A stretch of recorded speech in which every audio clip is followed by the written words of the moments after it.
In this module I will discuss about the clinical trials. I will introduce you to this important important aspect of the biomaterials research, that is clinical trials. So, I will first try to refresh your mind that what we have learned so far. So, we have learned so far that in vitro studies that we have done we have learned to a greater extent. To the same extent or maybe little bit lower extent, we have also discussed that in vivo biocompatibility study, and in vivo is typically known as the preclinical study. Now, in vitro study, depending on the cell type, you need to have different assays, and different assays were also discussed, which can be used to quantify the cell functionality, cell viability on different material substrate. Now, as you go from or as you translate the in vitro results in the in vivo context or preclinical studies, you need to do experiments in the different animal models. So, in last couple of modules I have discussed the need for the in vivo study. Essentially in vivo study will have direct relevance or will have more appropriate relevance for that human environment.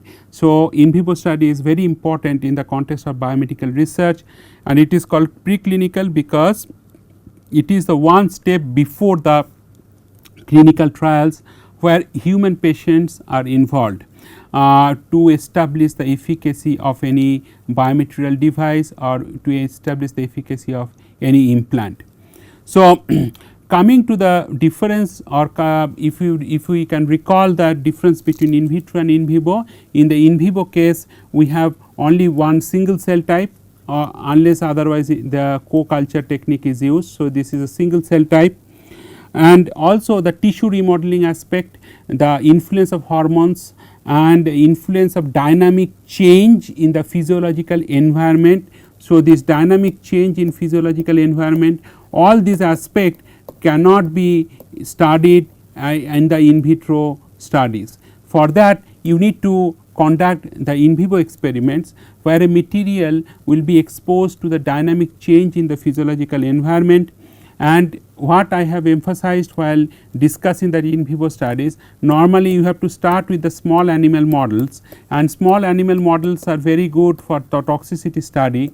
Then you have to go to medium or large scale. And another things I have also emphasized during the discussion on the in vivo experiment or in vivo study is that the small animal experimental the results of the small animal experiments are to be validated at the medium or large animal model. So, and this ethical committee clearance is becoming more and more tougher as you go from the small animal model to the medium or large animal model. In the normal in vitro, you need to take the approval for the biosafety. So, there is an institutional biosafety committee. So, you need to take the approval from the institutional biosafety committee just to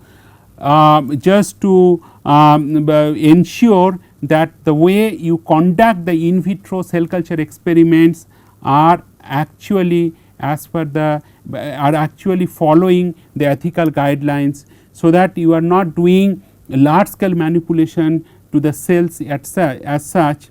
And this ethical committee or stem cell committee's approval is required in case you are using the stem cells in your research, like you are trying to understand that how stem cells will differentiate when they are being grown in a biomaterial substrate. So, in all those kind of cases you need to take the institutional approval. But coming to the in vivo study, even if you use small animal, medium animal, large animal, irrespective of whatever the animal model experiments that you want to use, institutional approval or institutional IAEC, that is called Institutional Animal Ethical Committee's approval is a must. And in all these institutional animal ethical committee approval, you have to mention that how well you will be taking care of that animal's health during the implantation experiments and further.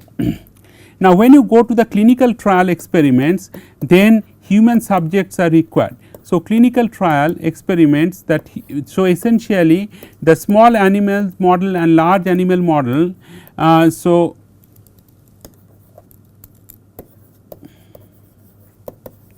the human patients who will take part in this clinical trial, they are referred in the published literature as well as in that many books and so on as the human subjects. So, that human subjects are involved in the clinical trials, and it is not only institutional animal ethical committee. So, both institutional and national ethical committees approval are required.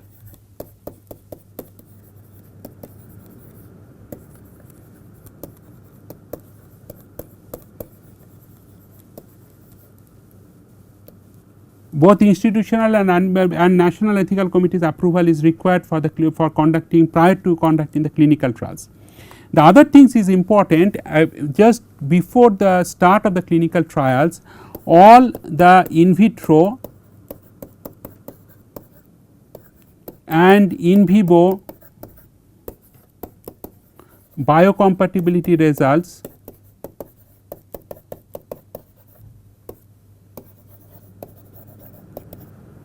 to be critically assessed.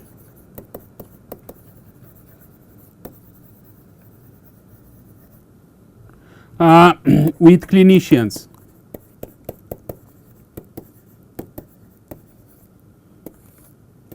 So, all these all the in vitro and in particular in vivo results, biocompatibility results are to be critically assessed, and national ethical committee's approval is required. In India, this approval is typically to be sought by DCGI, that is Drug Controller General of India, and that is that ICMR also gives this the approval for the clinical trials.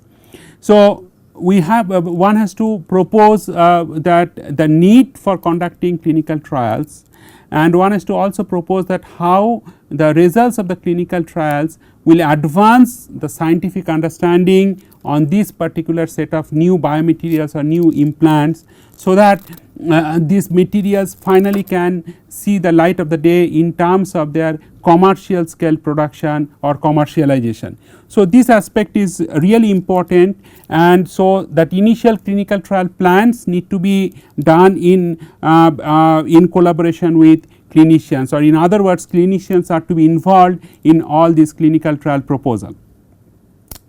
Third important thing that in this clinical trial study is that you have to understand that what is the how many patients are to be recruited in the clinical trials, and these materials, whatever implants are to be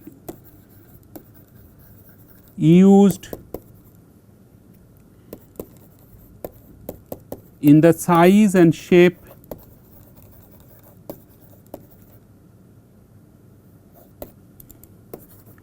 of device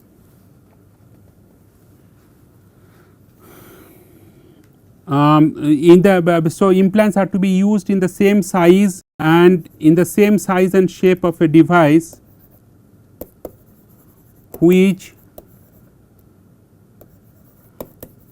are to be considered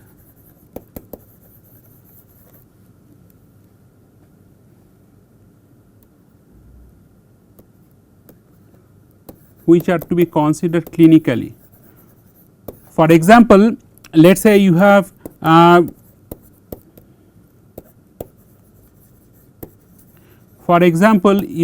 developed in zirconia and alumina based composites for femoral head or acetabular socket as a device. So, you have to shape this zirconia and alumina.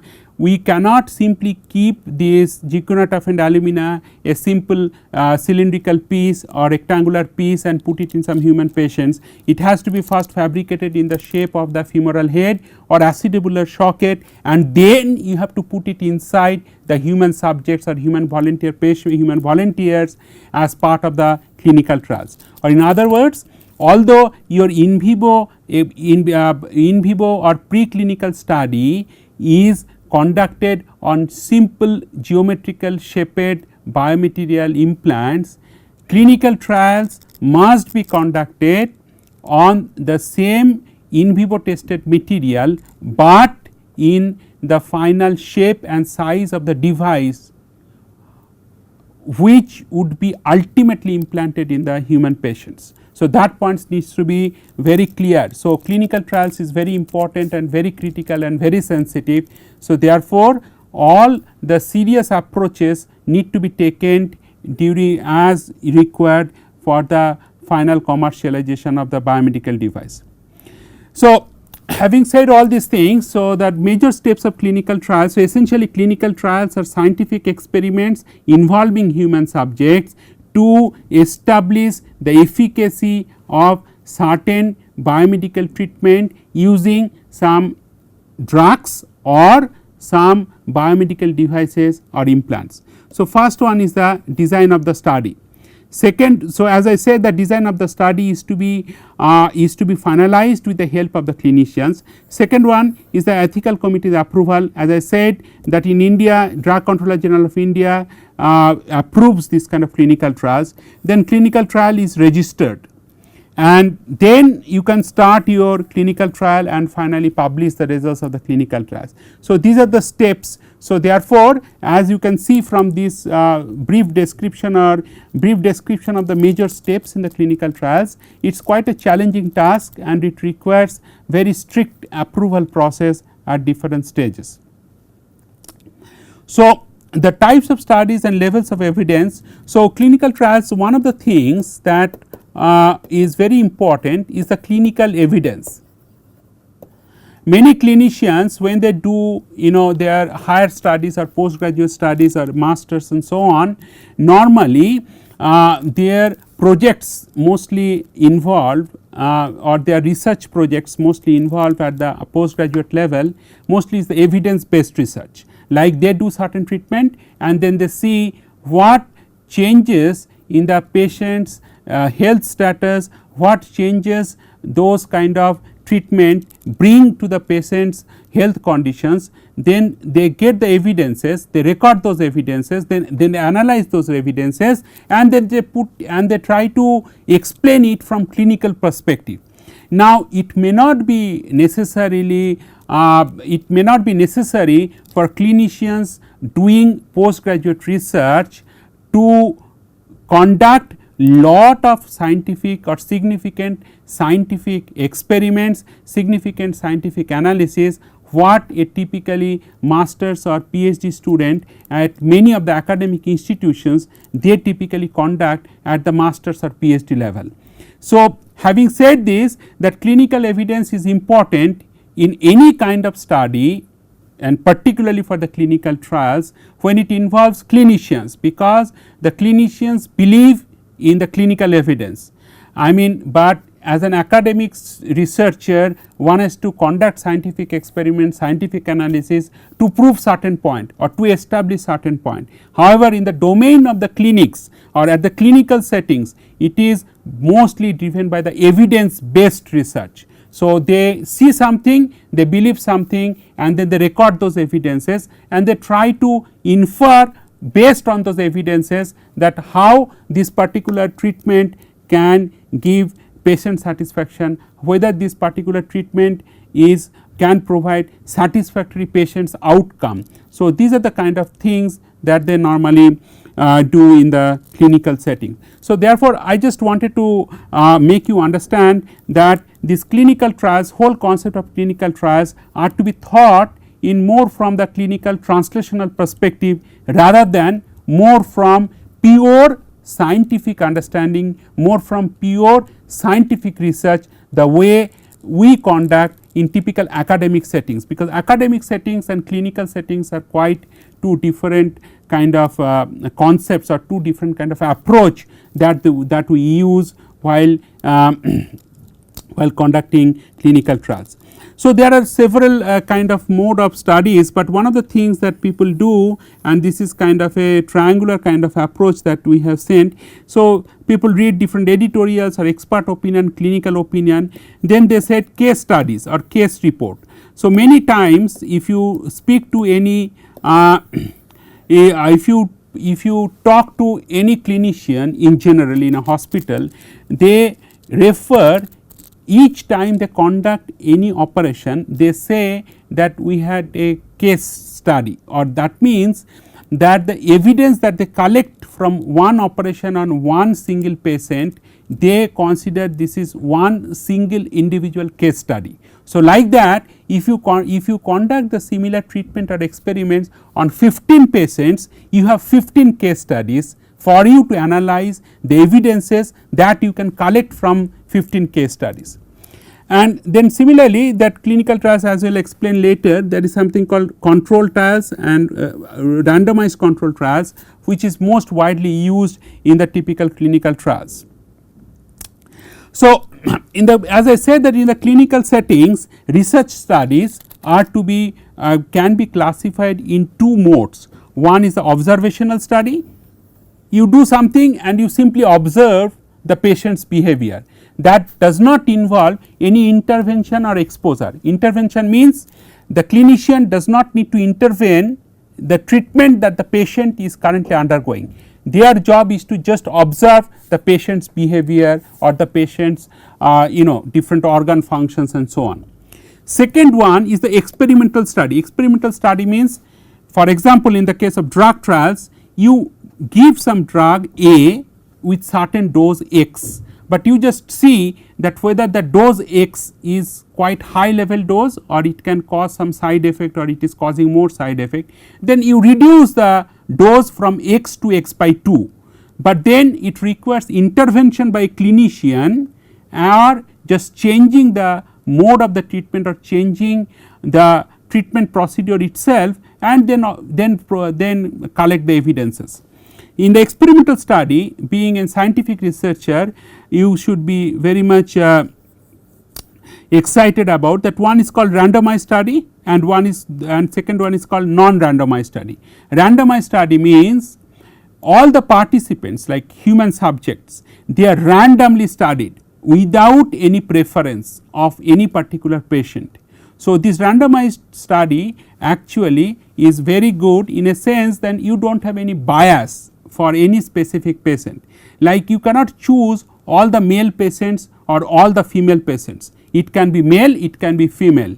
You cannot choose that all the patients should be below the age 30. No, it can be random. It can be from age 15 to age 55 or age 25 to age 55. In this large window of the age, any patient who volunteers to take part in these clinical trials, they are most welcome, and you must consider that.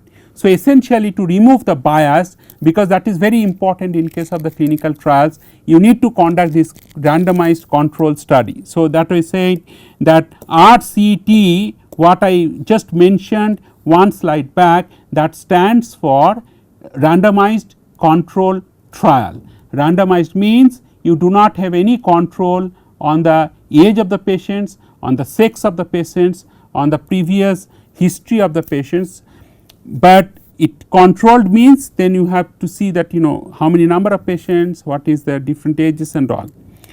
Observational study, it can be more analytical study or descriptive study and so on, and there one of the studies sometimes people do is the cohort study, but our discussion will be mostly concentrated on this part of the slide, that is, it is experimental study, it is randomized study, and then how one can do RCT, that is randomized control study. So, as I said in the last slide, that experimental study essentially involves intervention or exposure, and it is non-randomized, and in case of randomized study, as I said, participants randomly allotted to study a cohort group, and it can be controlled or uncontrolled, but I will circle to put your attention on controlled study. So, there are different guidelines that need to be performed, since we are mostly interested in the randomized control study. So, this consort guideline is more important. Now, we should see what is consort guideline.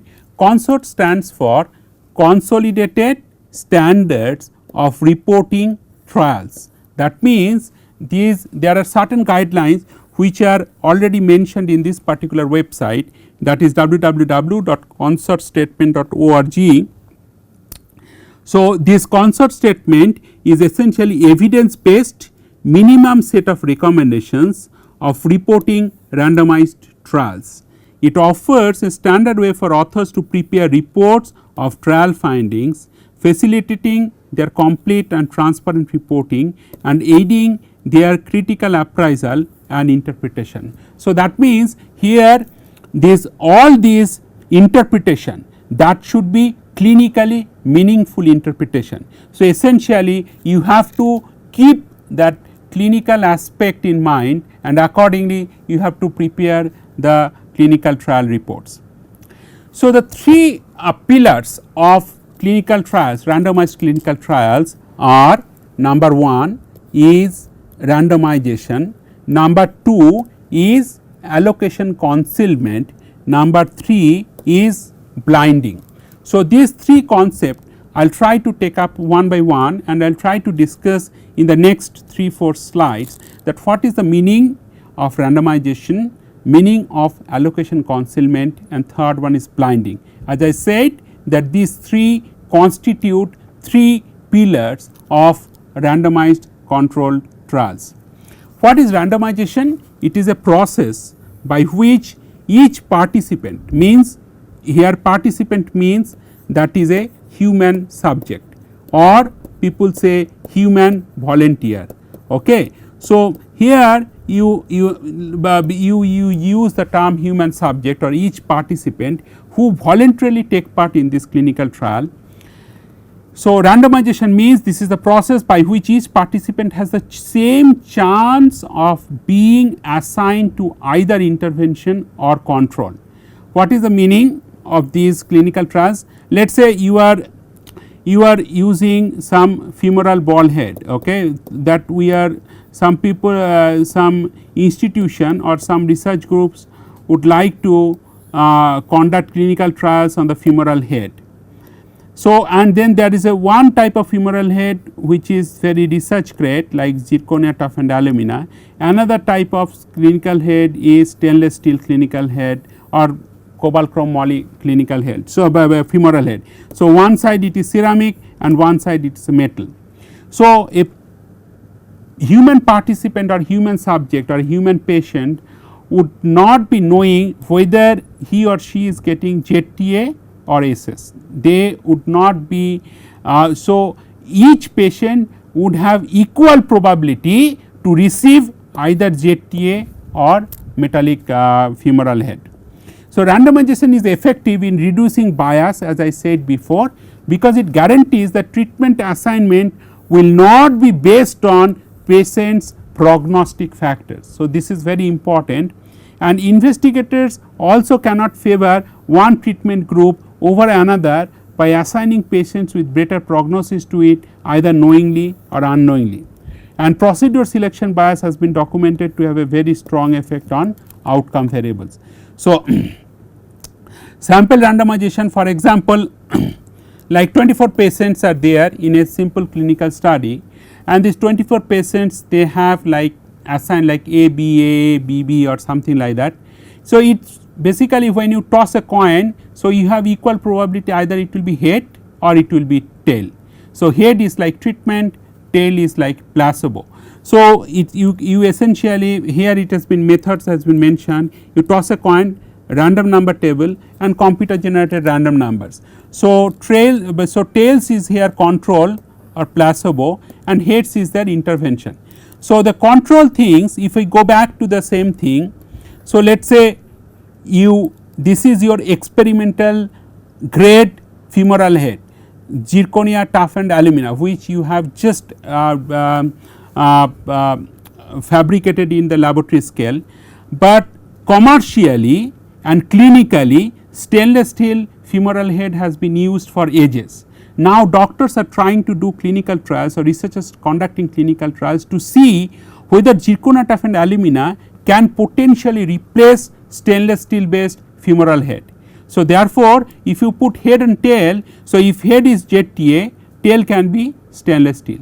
So the patient does not have any chance of choosing whether they will get zirconate and alumina femoral head or whether they will receive stainless steel or metallic femoral head. So therefore, that biases can be removed clearly by this randomization process. Second one is that allocation concealment, concealment to keep something secret. So like a patient is now allocated either ceramic head or metallic head, right.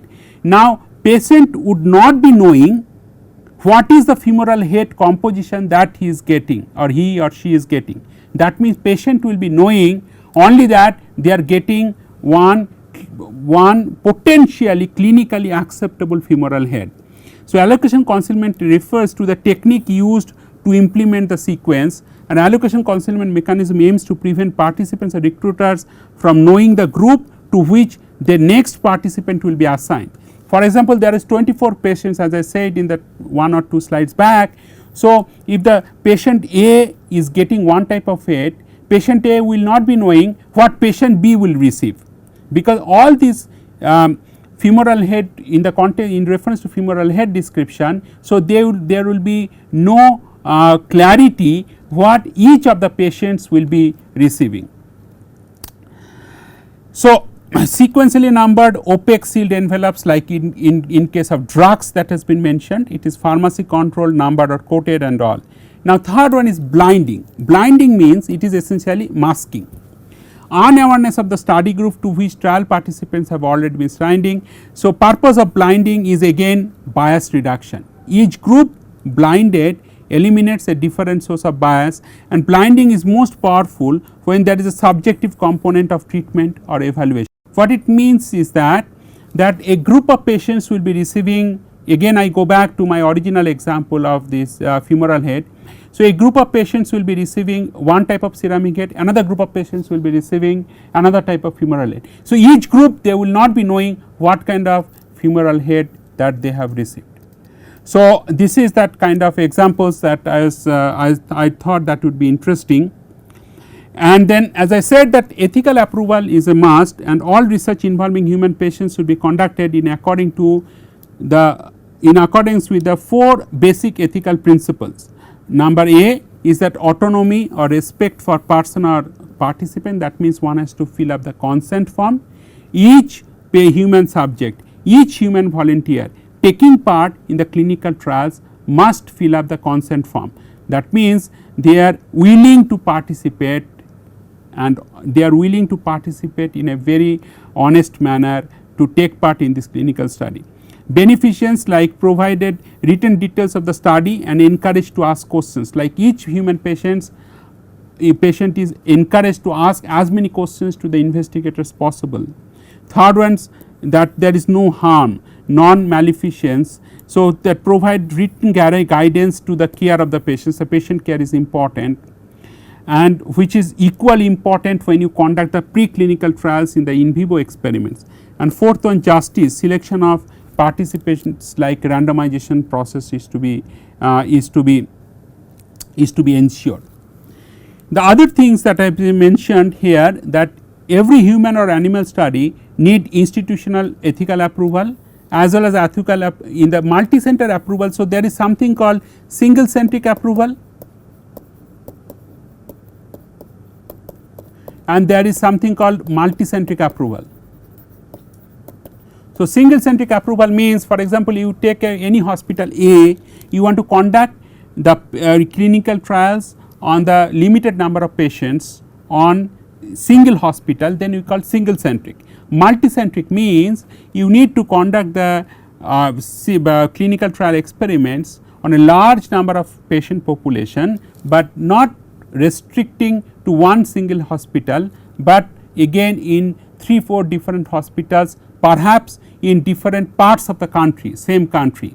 So, therefore, this is like multicentric study, and that against approval from all the participating hospitals which will participate in this study. There is format for ethical approval which may differ slightly depending to the infrastructure, and ethical committee approval number and soft copy is mandatory during submission to the journal. So, the other things that is because in the clinical trial, one of the thing that legality comes into picture in a big way, because you are using human subjects in your experiments or in your scientific study. So, it is illegal to perform a trial with a medicinal product without having acceptance from your national competent authority. This national competent authority, I have mentioned it before, that is called DCGI, the Drug Corporation of India, that is very important. And proposed trials should be carried out only and is necessary under Schedule Y of the Drug and Cosmetics Act, and also there is a new drug approval. So, what happens in the context of biomaterials, these since that biomaterials and implants, that clinical trials are something which has becoming or which is becoming popular. So, essentially people follow whatever drug related trials that ethical committee's approval is there, similar ethical approval is also followed in case of the biomaterials. So, I think I will stop here and I will try to complete on these clinical trials with some more discussion, so that you understand the fundamentals and other concepts on these clinical trials.